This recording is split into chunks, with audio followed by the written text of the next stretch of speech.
Assam da MA Manipuri tambagi syllabus ta Manipuri film Yaokhiba se Manipuri film bu shakhangbiba se Manipur Dagi Assam na Hankhre haina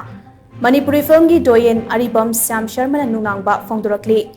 SN Chance Sinin A Archives and Museum amasung MSFTS anina silaga Manipur Film Festival Development Society ge Palace Auditorium da pangthokpa ngarang restore tawraba Manipuri classic film Brojendragi luhongba screening tawbagi thoramda wafamasi phongdokladuna mahakna makhatana hai laikhidraba SN Chan film bu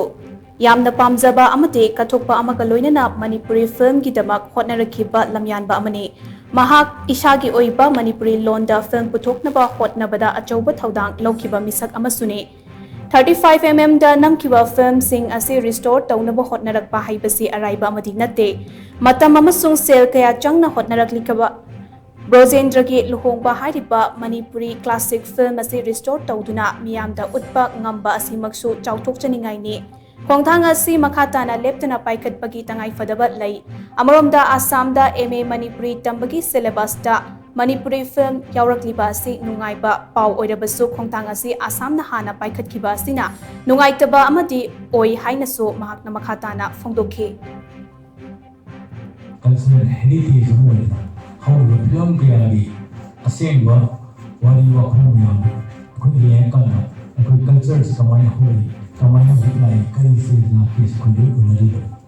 and sigumba platform da classic film wa present di homba hari film si design sarwa result ga ka pop bai so koi puna maki ya hoba koi puna maki kan bari na sigumba project packet pai si honari ba ni panjabida ni no sujogi ya choba edeki duga masida ya ni sira wona ya motivation wona wakano dui si koi mang lense de koi puna mana khunje ma lumana panjabida ni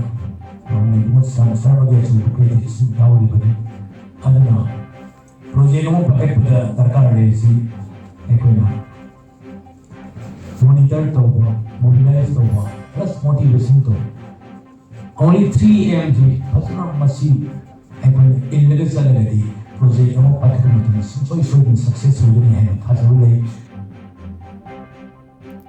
Thoromaduka Mari Lainana Department of Art and Culture gi Commissioner M Joina Hai Ariba Manipuri film sing restore tawba haurakpa simak yamna faba khongthang amane sel amata laitana SN Chan Cine Archives and Museum hangdoraktuna film sing ase preserve tawna ba hotnariba ase araiba amadi natte sel gi awaba kaya mayoknarabasu madubu mayoknaduna ariba film Manipuri singi ase restore tawduna thamna ba hotnarakpa si thagat ningai ni haina so mahakna makhatana phongdokhi